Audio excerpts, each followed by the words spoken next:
The Samsung A34 5G appears to be a good value for money, but the upgrades are a little underwhelming when compared to the slightly more expensive A54 5G.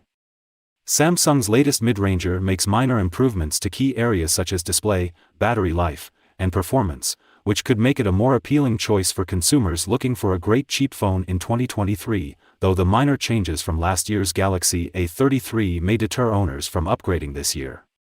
I spent an hour using the Samsung Galaxy A34 5G at a closed-door briefing event prior to the announcement, and here's what I think so far.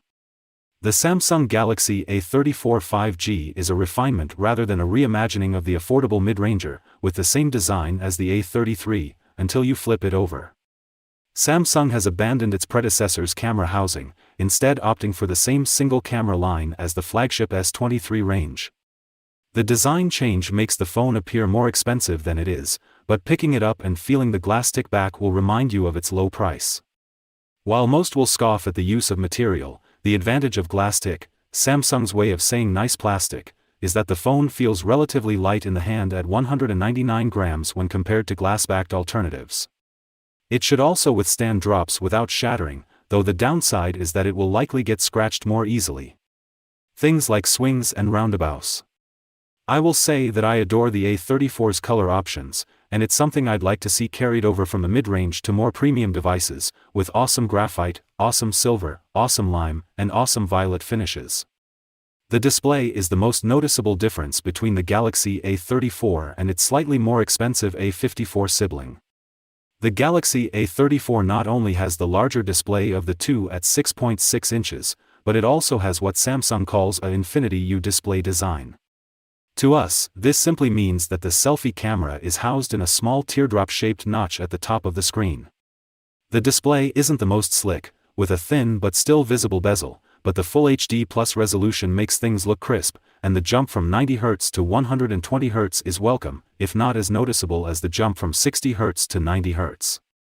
It should also be easier to use in bright daylight, with a brightness increase of 1000 nits over its predecessor's 800 nits, though I couldn't confirm that in an indoor hands-on event. If there's one area that hasn't changed much, it's the camera setup, on paper at least. The Galaxy A34, like the Galaxy A33 from last year, has a trio of cameras on the back, including a main 48-megapixel camera, an 8-megapixel ultra-wide camera, and a 5-megapixel macro camera. The main 48-megapixel camera gets the majority of Samsung's attention, with appealing features like OIS, especially at this price point, and night mode support, though I doubt the latter will be able to compete with Samsung's flagship lineup. Having said that, a few test images I shot during my hands-on time looked appealing, with the caveat that the testing area had near-perfect lighting, which made everything look great. It will be interesting to see how the three lenses perform in practice. Flipping the phone over reveals the same 13-megapixel front-facing camera as last year. It should be sufficient for basic selfies, but for more serious photography, you'll be better off using the rear lenses. Last year's Galaxy A33 5G used Samsung's own Exynos 1280 chipset, but this year the company has taken a different approach. Instead of a Qualcomm chip, which I expected given Qualcomm's close relationship with Samsung with the S23 series, the Galaxy A34 uses the MediaTek Dimensity 1080. The company claims that the new chipset improves CPU and GPU performance by 17% and 14%, respectively, but I'll have to wait until I get a sample to test and benchmark to confirm this. I'll admit that it felt fairly quick when zipping around the home screen and app drawer, but it hung for a second or two when switching lenses in the camera app.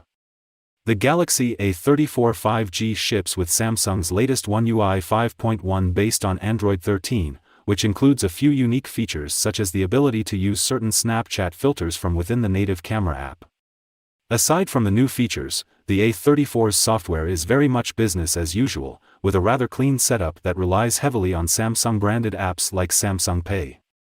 With the Galaxy A34, Samsung has gone big on battery life, packing in the same 5000 mAh battery found in the top-end Galaxy S23 Ultra and larger than the standard Galaxy S23 and S23 Plus.